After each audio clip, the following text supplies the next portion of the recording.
경고. 이곳은 저감시에 존재하는 수많은 길들 중 하나의 길입니다. 귀하께서 어떤 길에 있었는지는 모르겠으나 저감시의 길에서 공통적으로 지켜야 하는 규칙들을 안내해드리겠습니다. 각각의 길마다 세부 규칙들이 존재하지만 공통규칙을 지키지 않는다면 아무런 소용이 없을 것입니다. 그리고 규칙이 안내되는 방식은 사람마다 다르지만 보통은 머릿속에 마치 오래됐지만 선명한 기억처럼 느껴질 것이고, 누군가는 규칙이 적힌 종이를 발견할 수도, 오디오가 재생되는 카세트를 발견할 수도 있지만 그 무엇이든 상관없습니다.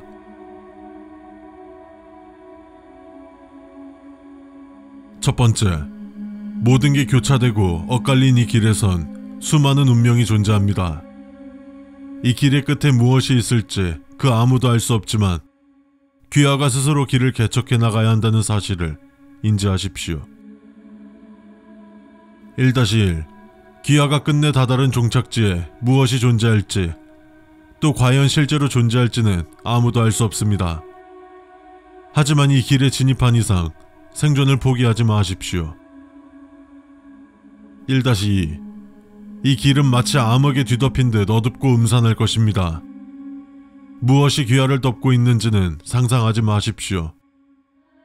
그저 자신이 반딧불이가 되어 길을 개척한다고 생각하면 편합니다. 두 번째, 길바닥에 누워있는 무언가가 혹은 어디선가 들려오는 도와달라는 소리에 반응하지 마십시오. 귀하와는 전혀 상관이 없는 일입니다. 이곳에서의 선행은 결코 득이 되지 않으며 항상 말씀드리지만 저감시 내의 인간은 오직 귀하뿐임을 잊지 마십시오.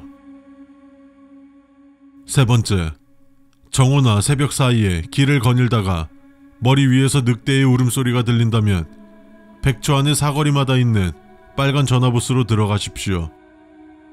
달빛을 삼키는 그 늑대는 밤마다 자신의 간식거리를 찾습니다.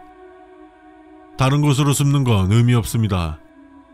오직 그 전화부스만이 여러분을 숨겨줄 것입니다. 3-1. 전화부스 안에서 누군가에게 전화할 생각은 하지 마십시오. 아무 소용도 없을 것입니다. 어차피 우리가 다 듣고 있으니. 네 번째, 길을 걷다 무언가 밟힌다 해도 절대 고개를 숙여 확인하려 하지 마십시오. 돌이나 나뭇가지라고 생각될 수 있지만 그것을 확인하는 건 그리 좋은 선택은 아닐 것입니다. 다섯 번째, 길을 걷다 앞에 사람도 없는데 사람 그림자가 걸어가는 것이 보인다면 몸을 숨길 수 있는 곳으로 가서 잠시 동안만 있으면 그림자는 사라졌을 겁니다. 그 후 계속 걸어가 주십시오. 여섯 번째, 길은 매우 어둡습니다. 조명이나 밝은 물체들조차 없습니다. 하지만 안심하십시오. 수칙서 뒷면에 부착되어 있는 초록색 가루를 드시면 종착지에 가실 때까지는 안전할 겁니다. 일곱 번째, 간혹 길을 걷던 중 자판기를 보실 수도 있습니다. 허나 호기심이라도 절대 자판기를 건드리지 마십시오. 자판기 속에는 그 무엇이 있을지 누구도 예측하거나 상상할 수 없을 겁니다. 여덟 번째, 길에서 무언가가 발목을 잡거나 건드린다면 소유한 물건 중 하나를 던진 뒤 빠르게 자리를 피해 주십시오. 아홉 번째, 귀하의 발자국 소리에 너무 신경 쓰지 마십시오. 발자국 소리가 2번 나든 5번 나든 몇 번이 나든 무시하십시오. 열 번째, 악마뿔을 하고 검은 모자를 쓴 금발의 남성이 길을 지나가고 있다면 이제까지 그리고 앞으로의 수칙들은 모두 무시해도 좋습니다. 그는 인간은 아닙니다만 여러분에게 도움이 될 것입니다. 11번째, 길 위에서 검은 모자를 쓰고 뿔이 난 그를 보게 된다면 모든 걸 내려놓고 그를 따라가십시오. 이미 돌이킬 수 없는 상황입니다. 포기하시는 게 편하실 겁니다. 12번째, 길 사이의 균열에 관심이 갈 것입니다. 그럴 땐 스스로의 뺨을 때리든 머리채를 쥐어뜯든 무슨 수를 써서라도 시선을 다른 곳으로 옮기십시오. 13번째, 저감시의 가로등은 붉은색입니다. 다른 색을 띤 가로등이 발견된다고 합니다. 푸른 빛을 띤 가로등 근처엔 가까이 가지 마십시오. 14번째, 길을 걸어가면서 이 길에 일어나는 현상들에 대해 의문점을 가지지 마십시오. 의문이 든다고 해서 크게 달라지는 것은 없지만 한번 의문을 가지게 되는 순간 여러분을 평생 동안 끊임없이 고뇌하게 할 것입니다. 15번째, 길에서 쓰레기가 모여있는 구간을 보았다면 가까이 가지 마십시오. 인간이 없는 이곳에 인간이 머문 흔적인 쓰레기가 있을 리 없습니다. 16번째, 귀하가 두려움을 표출한다면 그저 그것들의 흥미를 보돋을 뿐입니다. 담담해지십시오. 그저 앞을 바라보며 걸어가십시오. 주위에 가짜는 것들에게 관심을 주지 마시길 바랍니다. 17번째, 길에 켜져 있는 가로등의 개수는 의미가 없습니다. 원하는 길을 가는 데 있어 가로등은 어디까지나 편의성을 위함일 뿐 가로등이 없을 수도 있을 수도 있습니다. 18번째, 갑자기 자신의 과거의 삶이 스쳐 지나간다면 잊으려고 노력하십시오. 주마등은 죽기 직전에 보이는 것입니다. 생존을 원한다면 죽음과 관련된 요소들은 철저히 배제해야 합니다.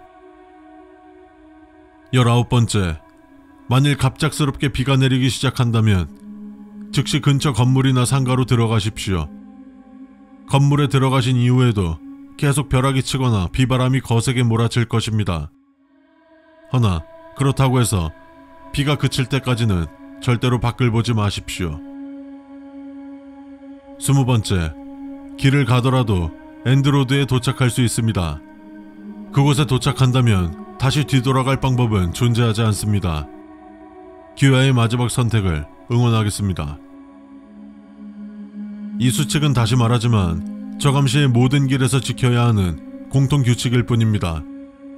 이 규칙을 어긴다면 세부 규칙을 지키는 것은 의미가 없어지므로 반드시 잘 이행해 주시기 바랍니다. 또한 규칙들이 전달되는 방식도 중 잠깐의 딴짓이나 다른 생각을 했다면 이 상점가는 지속되는 괴이 현상과 2번에 걸쳐 일어난 대화재에 의해 오래전에 폐쇄되었습니다.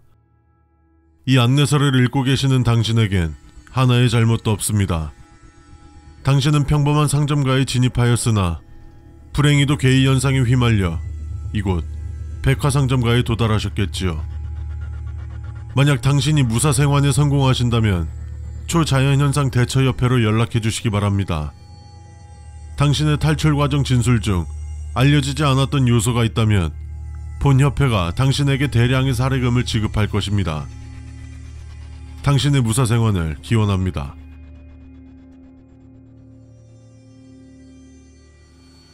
첫 번째, 상점가에 진입한 후 입구에서 10걸음 이상 멀어지셨다면 절대 걸음을 멈추지 마십시오. 제자리에 있어야 할 때는 아주 약간씩이라도 위치를 바꿔주셔야 합니다. 당신이 멈춘다면 당신의 위치를 찾아낼 것이며 그것의 목적지는 당신이 될 것입니다. 1-1. 삶에 미련이 없어 그것을 피할 생각이 없다 하셔도 그것과의 조우는 반드시 피하십시오. 그것과의 조우에서 당신이 얻을 것은 단순한 신체 결손, 정신적 피해가 아닙니다. 두 번째, 이동 중인 당신의 코너 쪽에서 고통스러운 울음소리들이 들려온다면 즉시 뒤돌아 도주하십시오. 뒤에는 전에 없던 작은 샛길이 생겨나 있을 것입니다. 샛길로 진입 후 쓰레기통 옆에 웅크려 몸을 숨기십시오. 이 행동 강령이 20초 내에 이루어지지 못한다면 그 울음소리들은 서서히 광기 어린 웃음소리로 바뀔 것입니다. 세 번째, 도깨비 가면과 사과사탕을 들고 있는 여자아이가 부모님의 행방을 묻는다면 아까 그들의 행렬을 따라가셨어 라고 답하십시오. 3-1. 본 수칙을 이행할 때 말투에 동정심을 담거나 공격적, 기계적인 말투로 절대 대답하지 마십시오. 추적당할 위기에 빠져있던 요원이 아이에게 귀찮다는 말투로 답하자 아이는 요원을 으로 만들어버렸습니다. 네 번째, 상점가의 음식점이나 가게에 진열되어 있는 음식이 굉장히 맛있게 보이고 참을 수 없는 허기가 느껴질 수도 있지만 드시지 마십시오. 이곳은 2번의 대화재가 일어났던 장소입니다. 당신을 유혹한 그 음식은 재에 뒤덮이고 썩고 녹아있을 겁니다. 영악한 가 당신을 꿰어내려는 것입니다. 철저히 무시하십시오. 5번째, 당신 이외의 사람, 가족이나 가까운 지인이 보인다면 그 즉시 뒤돌아 달리십시오. 그것은 행렬에서 낙오되어 갈 곳이 없어졌습니다.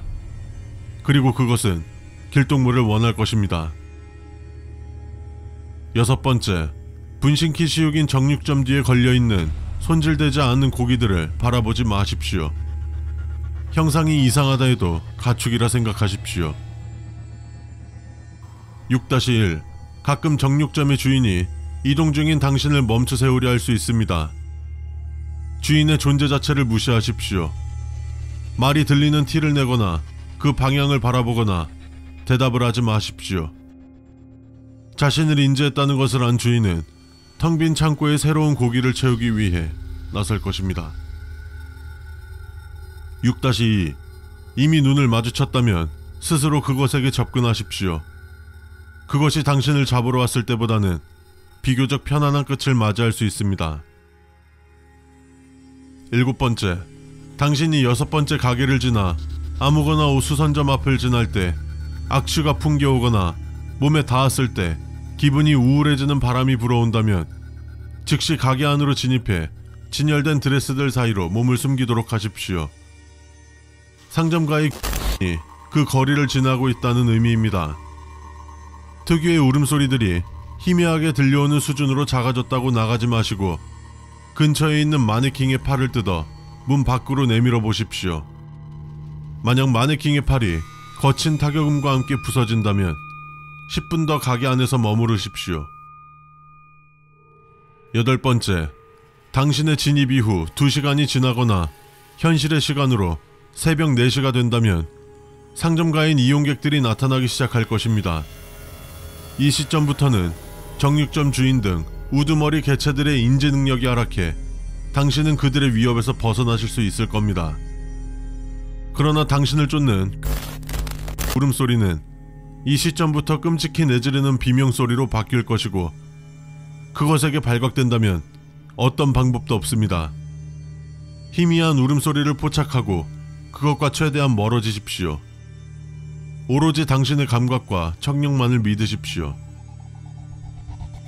9번째, 그들에게 인간 대 인간으로 상호작용을 시도하지 마십시오. 그들의 외모를 보고 경멸하는 티를 내거나 비명을 지르거나 구토를 하는 등의 행위 또한 허락되지 않습니다. 10번째, 계속해서 상점가를 떠돌다 보면 당신이 가장 많이 지나다닌 길목과 연결된 상점가의 출구가 보이실 겁니다. 그와 동시에 당신의 등 뒤 약 150m 뒤에선 백기야행의 끔찍한 비명소리가 들려올 것입니다. 100m는 인간이 인간을 쫓을 때는 상당히 먼 거리입니다만 그것이 달리기 시작한다면 그리 먼 거리도 아닙니다. 더 이상의 행동 강령은 필요 없습니다. 그대로 그것을 피해 출구로 도주하십시오. 성공하신다면 당신은 가장 익숙한 그 길목의 거리에서 졸았던 것처럼 눈을 뜨실 겁니다. 추신, 탈출 이후에 뒤를 돌아보지 마십시오. 백기야행의 모습을 직접 마주하신다면 탈출의 의미는 사라질 것입니다.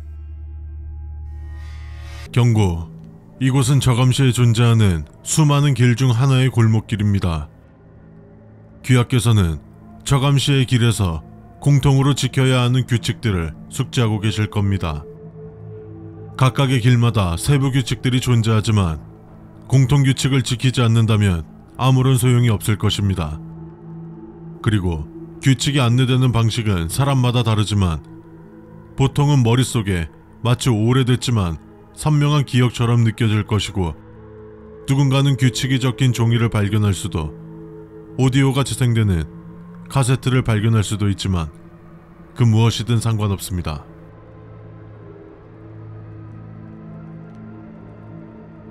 첫 번째, 앞으로 이 수칙에서 나오는 골목길이라고 지칭하는 곳은 다음과 같습니다. 양옆으로 주택, 건물, 가로등이 있음. 어떤 건물도 불이 들어와 있지 않음. 위치를 알 수 없는 곳에서 알 수 없는 쇠냄새가 남. 중간중간 옆으로 빠지는 길이 있음. 그 길 또한 동일한 모습. 5분 간격으로 뒤에서 누군가의 발걸음 소리가 들려옴.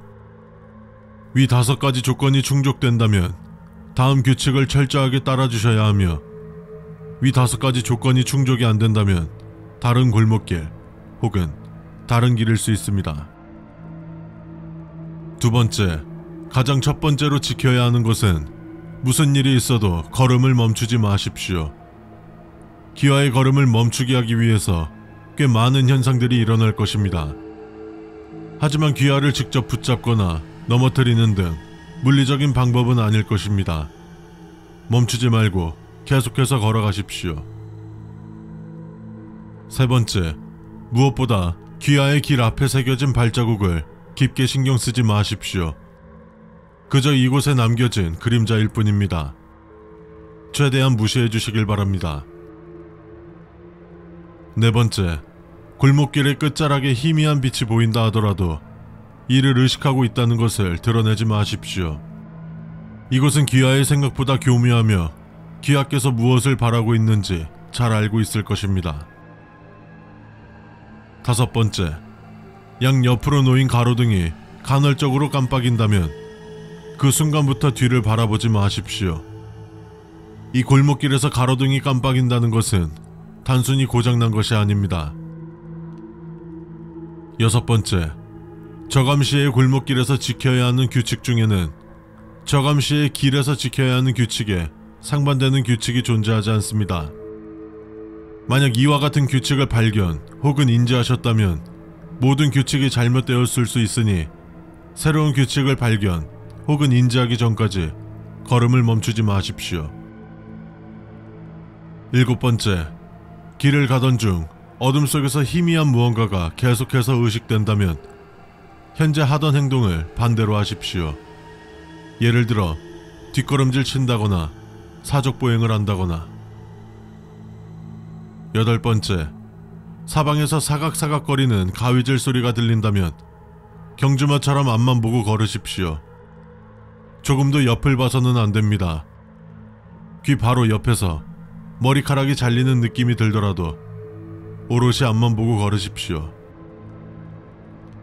아홉 번째, 5분 간격으로 뒤에서 들리는 발소리는 단 한 번만 날 수도 있고 여러 번 들릴 수도 있습니다.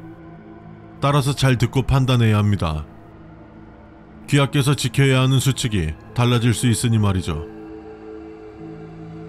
열 번째, 양옆에 수많은 그리고 끝이 보이지 않을 정도로 있는 건물들 중 기아가 지나가는 타이밍에 맞춰 문이 열리거나 불이 켜질 수도 있습니다. 문이 열림과 동시에 불이 켜진다면 약 70초 동안 그 안에서 안전하게 머무를 수 있지만, 그게 아니라면 최대한 빨리 달려 그곳과 최소 30m 이상 멀어지십시오. 얼마나 빨리 멀어지냐에 따라서 기아의 안전함이 정해집니다. 11번째, 골목길을 걷던 중 아무런 전조 증상 없이 재채기가 나올 수 있습니다. 이때 3초 이내에 죄송합니다라고 말씀하십시오. 기아의 눈에 보이지 않는 누군가가 근처에서 이를 들었을지도 모릅니다. 12번째, 골목길에서 빨간색 비가 내린다면 그 비를 받아 마십시오. 참혹하고 암담한 현실에 자그마한 단비가 되어줄 것입니다. 13번째, 길을 걷는 중 땅에 떨어진 편지를 발견한다면 절대 읽어보지 마십시오. 이곳엔 편지를 보낼 사람도 받을 사람도 없습니다. 14번째, 앞으로 나아갈수록 점점 더 쇠냄새가 짙어질 수 있습니다. 그리고 그 냄새를 따라간다면 냄새의 근원지를 알 수 있을 것만 같은 생각이 들 테지만 절대 그 냄새를 따라가지 마십시오. 이 현상은 일정한 간격을 두고 계속 반복될 것이며 시간이 지날수록 냄새를 따라가고 싶은 욕구 또한 점점 커질 것입니다. 14-1 쇠냄새를 좋아하는 이들은 많습니다. 긴 말은 안 하겠습니다. 이 정도만 설명해줘도 뭘 말하고 싶은지 알 거라 믿겠습니다. 15번째, 어둠에 가까워지려 하지 마십시오. 어둠은 믿음직스럽겠지만 실상은 그저 빛 뒤에서 시기와 질투를 먹고 사는 존재입니다. 16번째, 이 길에서는 귀하가 지나온 발자취가 남을 수 없습니다. 그들이 귀하의 운명의 뒤를 밟고 있든 무엇이든. 그러니 만일 흔적을 보았다면 눈을 깜빡이며 없어질 때까지 반복하십시오. 17번째, 길가에 곡괭이 하나가 덩그러니 놓여 있을 수 있습니다. 그 곡괭이가 새 것 같다면 무시하시고 낡았다면 챙기십시오. 18번째, 어떤 골목길이든 절대 저감역이나 저감 터미널과 같은 이동수단이 있는 곳으로는 이어지지 않습니다. 만약 그런 곳에 도착했다면 눈과 귀를 틀어막고 소리를 최대한 질러주십시오. 다시 눈을 떴을 때 골목길의 모습이라면 다시 나아가면 됩니다만 변함이 없다면 챙겼던 곡괭이로 발등을 내려 찍으십시오. 이는 여러분의 기억이 지어낸 환각입니다. 곡괭이를 챙기지 못했다면 기절할 정도로 벽에 머리를 세게 박으십시오. 이 환각에서 깨어날 방법은 이것밖에 없습니다. 19번째, 전봇대 불빛에 너무 의존하지 마십시오. 전봇대의 불빛도 전봇대의 위를 비출 순 없습니다. 전봇대가 있는 길은 가능한 한 빨리 지나가 주십시오. 20번째, 위 수칙을 전부 지켰음에도 어느 순간 처음으로 되돌아왔다는 생각이 들 수 있습니다. 그때는 앞으로 걸었던 만큼 똑같이 뒷걸음질 치십시오. 이는 단순하게 시간을 되돌리는 행동이며 지금보다 더 나은 결과를 맞이할 수도 최악의 결과를 맞이할 수도 있습니다. 하지만 귀하께서 선택할 수 있는 선택지는 없습니다. 마지막으로 이 골목길에서 악마뿔을 한 금발의 남성을 보셨다면 눈을 마주치지 마십시오. 그는 지금 심기가 매우 불편한 상태입니다. 다만 웃고 있다면 최대한 그에게 의존하십시오. 안녕하십니까. SCP-096 책임관리자입니다. 모든 개체들에 있어서 관리자 매뉴얼, 안전수칙서가 배부되지만 한 번에 모든 개체들의 수칙을 숙지하는 것은 현실적으로 불가능하다고 판단하여 최근의 사건, 사고가 발생한 개체들의 안전수칙서를 순차적으로 배부하고 있습니다. 관리자 매뉴얼, 안전수칙서는 무슨 일이 있더라도 반드시 숙지해야 하며 이것은 여러분의 안전과 생명에 직접적으로 영향을 끼치는 것이기 때문에 반드시 숙지해 주셔야 합니다. 또한 개체들의 실험, 관리 등 접촉이 필요로 할 때 사전에 한 번 더 관리자 매뉴얼, 안전수칙서를 읽고 진행해 주십시오. 아울러 아래의 수칙들을 지키지 않거나 미숙지로 인한 사건 사고에 대한 모든 책임은 여러분 본인에게 있음을 알립니다.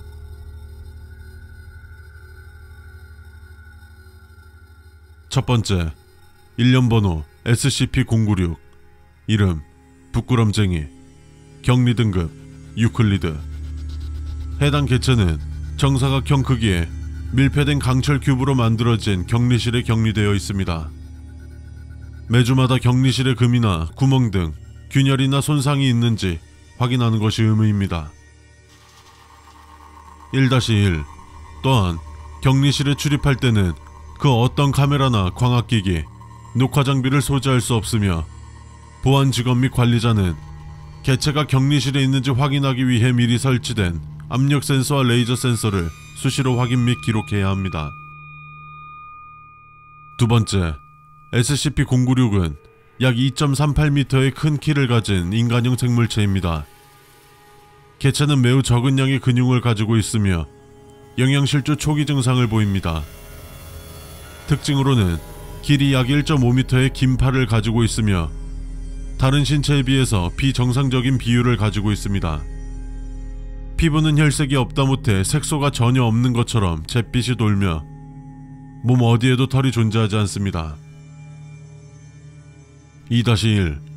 최근 추위내성 실험을 진행했었는데 이 전까지 알려진 바로는 영하 18도 이하로 내려가면 움직임이 둔해지고 서서히 얼어붙을 것이라고 알려져 있었으나 이번 실험으로 영하 5도에서도 아무런 문제없이 마치 온도의 영향을 안 받는 것처럼 평소와 똑같은 움직임을 보였습니다. 이번 실험으로 SCP-096은 추위에 내성 그 이상의 무언가가 있다고 결론지었습니다.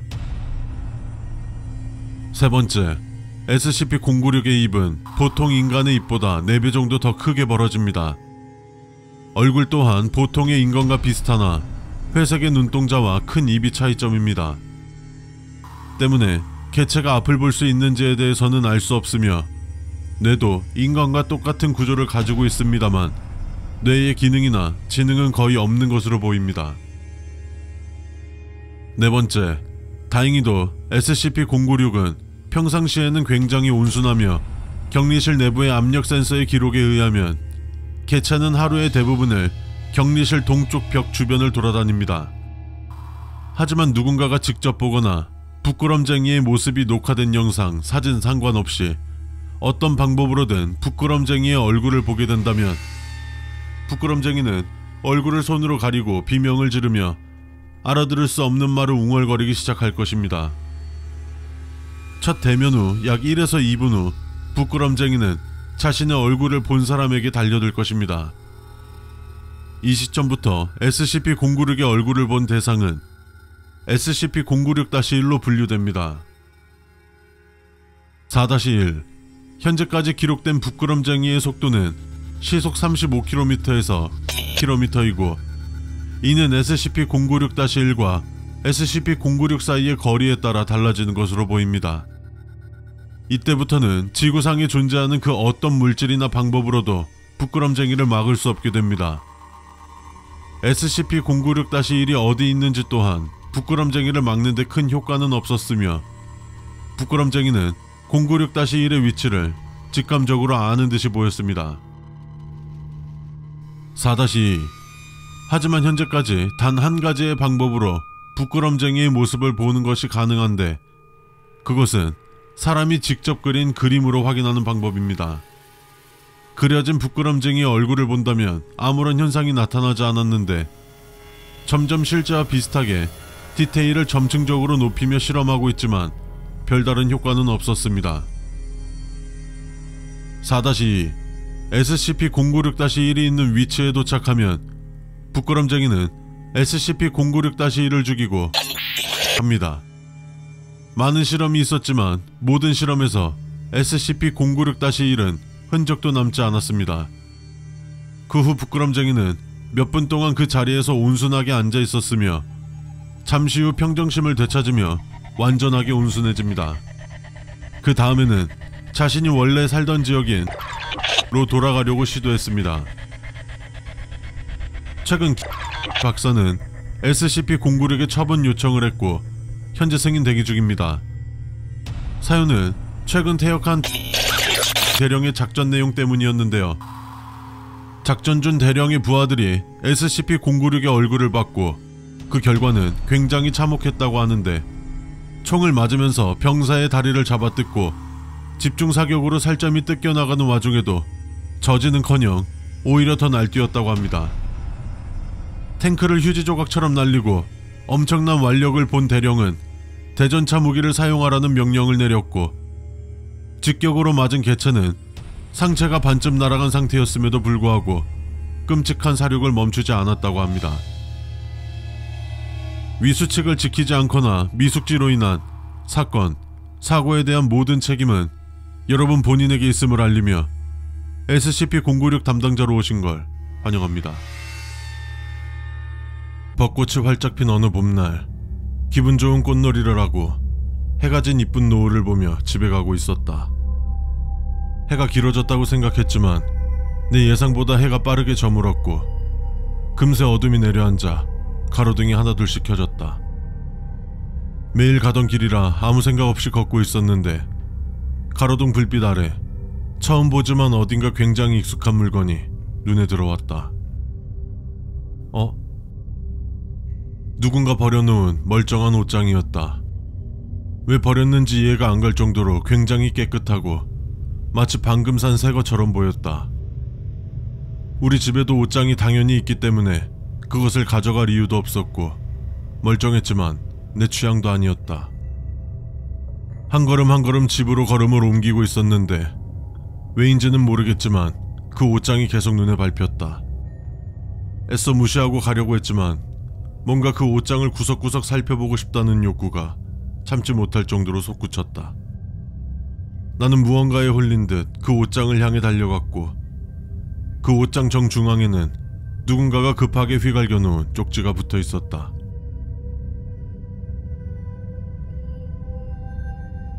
이 옷장을 발견할 누군가를 위해 이 편지를 남깁니다. 당신은 영문 모를 욕구에 사로잡혀 이곳에게로 뛰어왔을 것입니다. 어떻게 하냐고요? 저 또한 당신처럼 그랬으니까요. 하지만 이건 중요한 게 아닙니다. 믿기 어렵겠지만 지금부터 제가 하는 이야기를 잘 따라주셔야 합니다. 수칙을 어길 때마다 또는 지키지 않을 때마다 당신의 소중한 무언가가 하나씩 사라지게 될 겁니다. 그게 지금 당장 눈에 보이는 것이 될 수도 있고 아직 오지 않은 미래에 당신에게 소중한 것이 될 수 있죠. 첫 번째, 이 옷장을 절대로 집으로 가져가지 마십시오. 보기에는 굉장히 무거워 보이고 혼자서는 절대 옮길 수 없을 것 같지만 막상 들어보면 이상할 만큼 손쉽게 옮기는 것이 가능할 것입니다. 집으로 들이는 건 마치 미친 사이코패스 살인범과 작은 방에 같이 있는 것과 말로 설명할 수 없어요. 무튼 절대로 집으로는 가져가지 마세요. 두 번째, 옷장을 처음 마주했을 때 문이 살짝 열려 있다면 그 문을 열어보려 하지 말고 눈을 감은 뒤 뒤를 돌아 5을 세주십시오. 천천히 이렇게 느리게 세도 되나 싶을 정도로 천천히 세야 합니다. 그 후 옷장을 다시 본다면 문은 닫혀 있을 것입니다. 2-1. 옷장의 문은 쉽게 열리지 않을 것입니다. 쉽게 열리지 않는 문을 강제로 열려고 하지 마십시오. 우리가 감당할 수 없는 일들은 만들지 않는 것이 가장 좋은 방법입니다. 어쩌면 당신뿐만이 아니라 그 누구도 감당할 수 없을 수도 있습니다. 세 번째, 이 옷장의 손잡이는 정면에 3개, 좌우에 1개씩, 후면에 4개가, 상단에 1개, 바닥에 2개, 안쪽에 2개가 있습니다. 필요 이상으로 많아 보이겠지만 모두 필요에 의한 위치와 개수입니다. 이 손잡이 위치를 바꾸거나 옮기는 일은 없기를 바랍니다.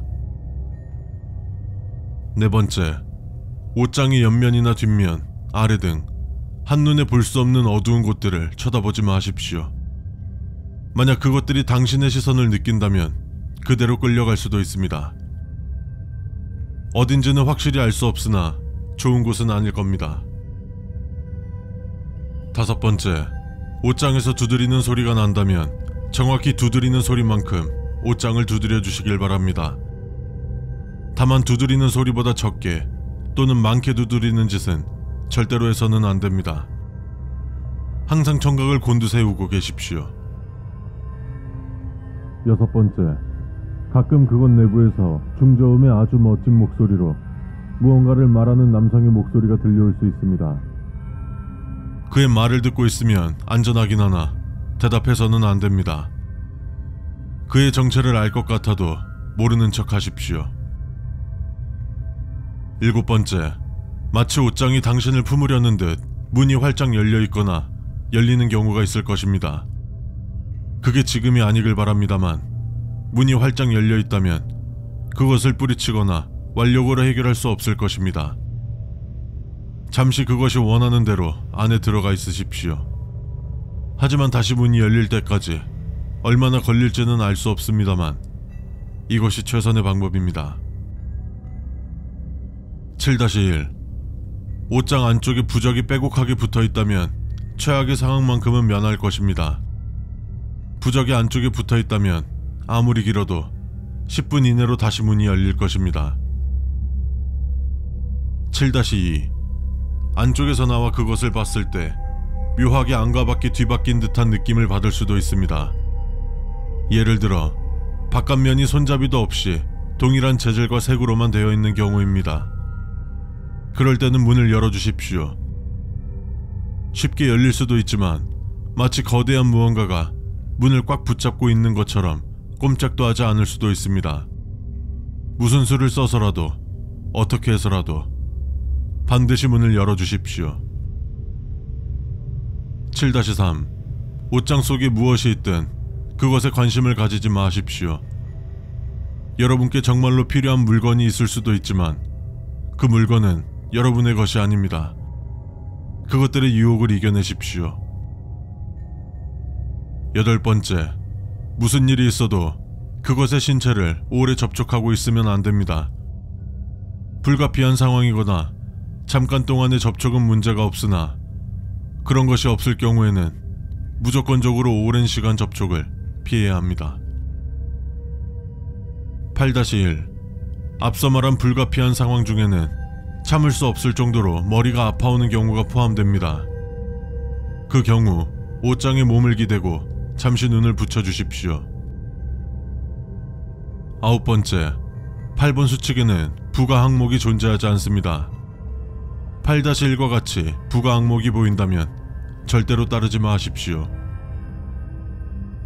10번째, 지금 읽고 있는 쪽지를 보며 그것을 만지고 있다면 당신은 이미 그것에 많이 홀렸다는 증거입니다.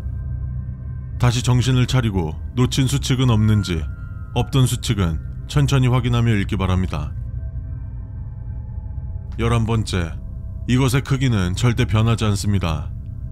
하지만 점점 커진다고 느껴진다면 그것이 당신의 키를 넘어가기 전에 위에서 아래로 내려다봐 주십시오.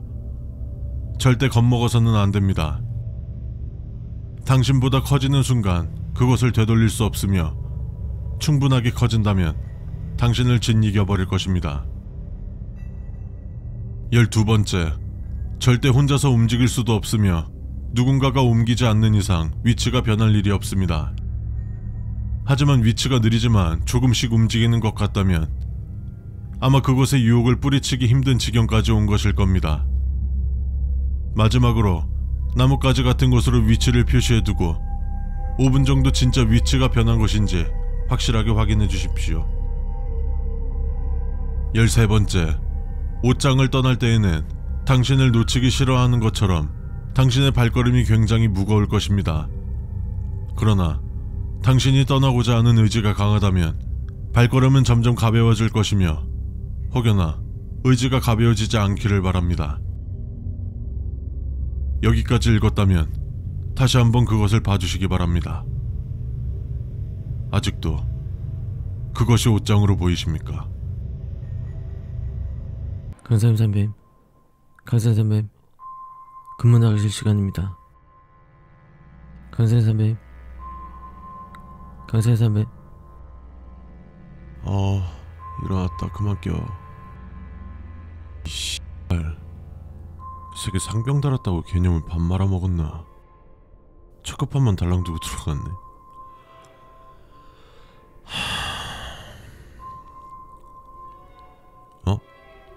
야간 근무자 안전수칙? 못 보는 양식인데 왜 당직 사령이 붙여두고 간 건가? 빨리 수도 있으니까 김 병장님 나오기 전에 좀 읽어놔야겠다. 아니 근데 아니 후임들도 많은데 선임이랑 근무는 뭐냐?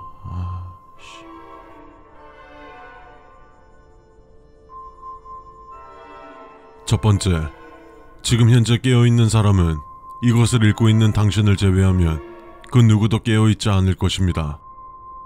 모든 근무는 2인 1개조가 원칙이나 앞으로 근무 시간이 끝날 때까지는 당신을 제외한 그 누구도 깨어나지 못할 것입니다. 근무 도중 누군가 돌아다니는 것을 확인하면 지휘 통제실에 보고해 주시면 될 것입니다.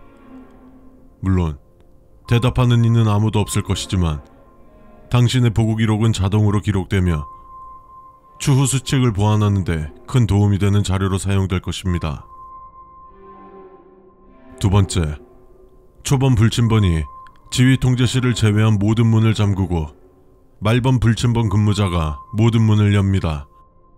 이는 야간에 혹시 모를 상황에 대비함이며 그래도 매시간 불침번 근무자들은 문이 잘 잠겨 있는지 확인하십시오. 만약 문을 확인하러 갈 때 문 밖에 누군가가 지나가거나 서 있는 걸 목격한다면 각 중대 간부 휴게실로 들어가 1분간 아무 소리 내지 마십시오. 절대 문을 열어서 그것과 접촉하거나 알아보려 하지 마십시오. 세 번째, 불침번 근무자들은 행정반 옆에 서서 근무하게 될 겁니다. 만약 복도 또는 중앙계단에서 알 수 없는 한기가 느껴진다거나 누군가 있는 것 같은 느낌이 든다면 즉시 화장실로 가서 모든 거울에 뜨거운 물을 뿌려 김을 서리게 한 후 네 번째 변기칸에 들어가 변기 위로 쭈그리고 앉아 다리가 밑에서 보이지 않도록 하십시오. 온수는 행정반 왼쪽 구석에 있습니다. 네 번째, 가끔 생활관에서 나와 화장실에 가는 인원이 있을 것입니다. 쥐색, 검은색 생활복을 입고 있는 인원이라면 상관없겠지만 주황색 생활복을 입고 있다면 그가 나온 생활관 문을 즉시 닫고 그가 들어간 첫 번째 칸 앞문에 만을 그리시길 바랍니다. 그러면 안쪽에서 알 수 없는 소리와 함께 그 누군가는 사라질 것입니다. 그 후 그가 나온 생활관 문은 해가 뜰 때까지 절대 열어보지 마시길 바랍니다. 다섯 번째, 근무 도중 참을 수 없는 피로감과 졸림이 계속된다면 밖으로 나와 바람을 쐬며 잠을 깨시길 바랍니다. 그들은 당신이 잠이 든다면 노릴 것이기에 조심하시길 바랍니다.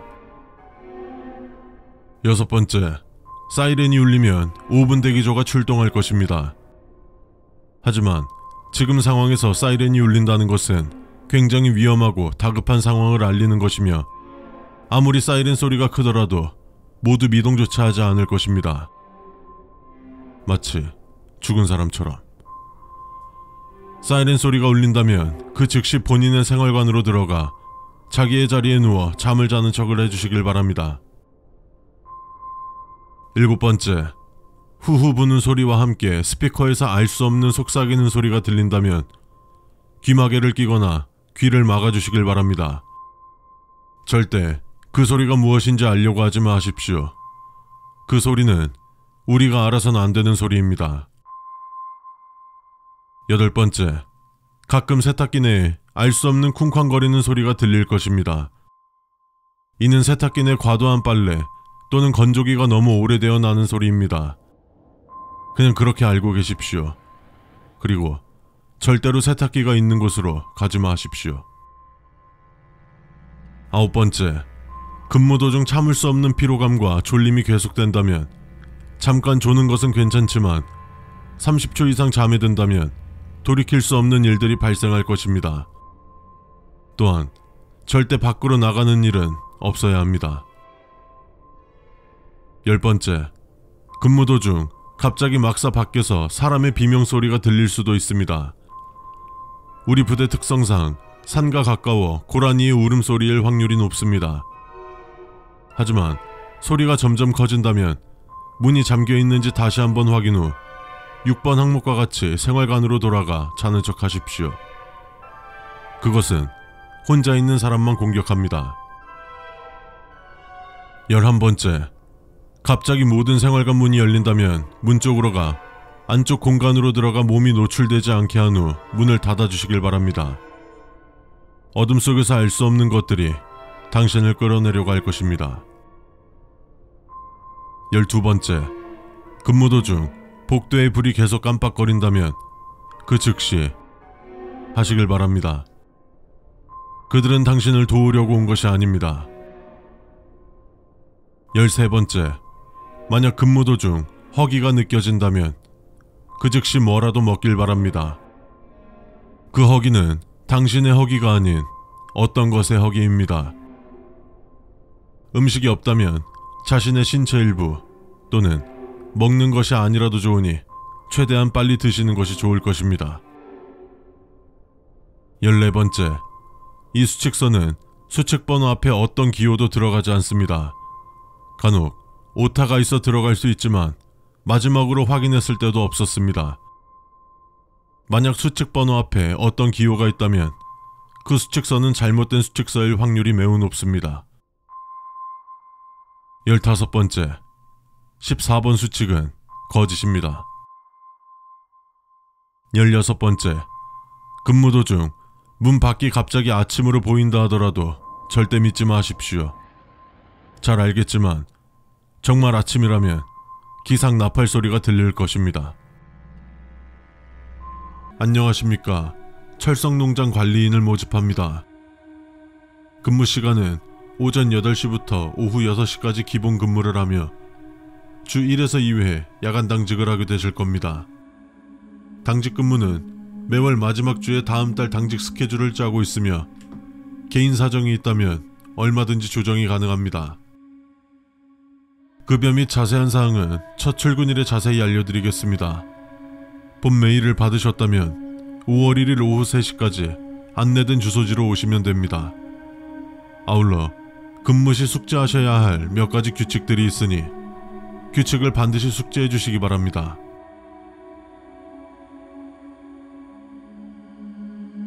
첫 번째, 우리 돼지 농장은 약 700평의 큰 부지에서 2000여 마리의 돼지를 사육하고 있으며 21개의 축사를 운영하고 있습니다.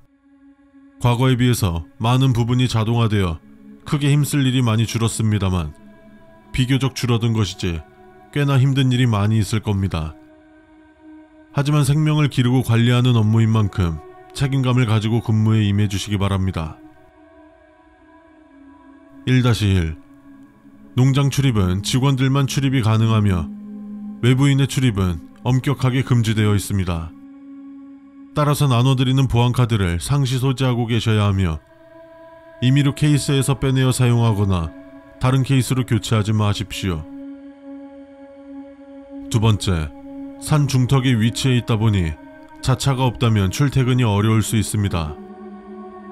농장 사정상 출퇴근 차량 운행이 어려우므로 이 점 양해 바라며 차량을 소지하신 분께서는 카풀을 적극적으로 해주시기 바랍니다.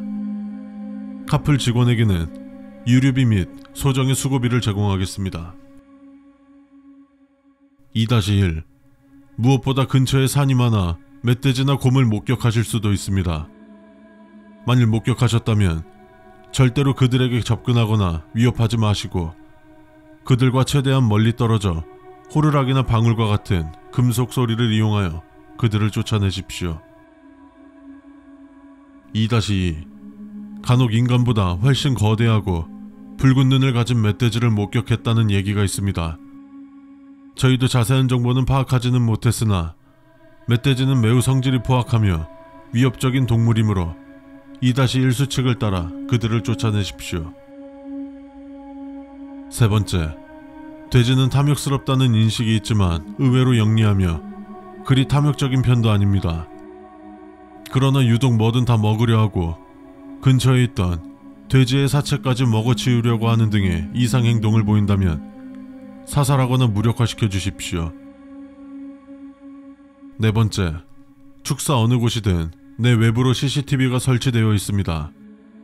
실제 보아야 할 CCTV보다 많이 설치되어 있으나 실제 작동하는 장치이며 모든 행동은 기록되고 있으므로 수칙들을 지키지 않음으로 인한 피해는 온전히 본인의 몫입니다. 다섯 번째, 출근하고 나서 유독 사전에 뭘 먹었음에도 계속 허기 가지고 식욕이 강하게 느껴진다면 즉시 다른 사람에게 말하고 농장을 빠져나와 돼지고기를 충분히 먹으십시오. 비용은 영수증을 제출하시면 됩니다. 이는 농장 소유의 돼지에게 부득이하게 위해를 끼치지 않기 위한 방법입니다. 여섯 번째, 일부 자돈산의 새끼 돼지의 경우 말을 하며 붉은 티셔츠를 입은 노란 곰과 같이 축사 탈출을 시도하는 경우가 있습니다. 당직 근무 중 이러한 경우가 발생할 경우 직접 대응하지 않고 인수인계서에 작성만 하되 주간 근무 중 발생할 경우 해당 수칙은 주간 근무 수칙을 참고하여 주시기 바랍니다. 일곱 번째, 돼지머리 편육은 입에 대지도 마십시오. 돼지들은 의외로 후각과 청각에 예민합니다. 귀하가 먹은 돼지가 죽어가면서 지른 비명까지 들을 정도로요. 8번째, 돼지 피를 묻히고 다니지 마십시오. 어느 생물이든 동족의 피를 묻히고 다니는 존재를 좋게 볼 리가 없습니다. 난폭하고 사람을 죽일 수 있는 멧돼지도 결국은 돼지와 같은 뿌리임을 기억해 두십시오. 9번째, 농장 어딘가에서 육 가공품이 발견된다면 빠르게 보고해 주십시오. 출처불명의 육 가공품 반입은 엄금하고 있습니다. 10번째, 사료통을 항상 신경 써 주십시오. 사료통이 비워져서 돼지들이 굶는다면 그들은 자신들의 먹이를 항상 공급해준 우리를 식량으로 보게 될 것입니다. 11번째, 앞에서도 말했지만 주 1에서 2회, 한 달에 6번에서 8번 정도 당직 근무에 투입될 겁니다. 당직 근무는 밤 동안 기계의 정상 작동 유무를 점검하고 농장 순찰 및 보안 업무를 보게 되실 겁니다. 당직 후 오전 8시부터 오후 2시까지 직원 휴게실에서 오침 후 근무하시고 퇴근하면 됩니다. 조금 빡빡하고 힘들겠지만 그에 상응하는 충분한 수당을 드리고 있으니 양해 바랍니다. 12번째, 당직 근무 시 항상 손전등을 소지하시고 그것이 꺼지지 않도록 해주십시오. 해가 진 농장은 굉장히 어두우며 손전등의 빛이 여러분의 마지막 길잡이가 되어줄 것입니다. 13번째, 야간 순찰 중 사람을 마주친다면 즉시 숨으십시오. 순찰 인원은 1명입니다. 그 사람으로 보이는 무언가가 돼지 울음소리를 낸다면 귀하를 발견한 것입니다. 그 사람이 평상복을 입고 있다면 귀하는 정신을 잃은 것으로 끝날 것이지만 무속인 복을 입고 있다면 그동안 일해주신 것에 감사드리며 장례비를 지원하겠습니다. 14번째, 웬 활동가라 주장하는 사람들이 갑자기 새끼 돼지를 훔쳐가는 경우가 있습니다. 굳이 막으려 하지 마시고 침입시간과 인상착의, CCTV 녹화 기록을 확보한 후 경찰에 신고하십시오. 어차피 말이 안 통할 겁니다.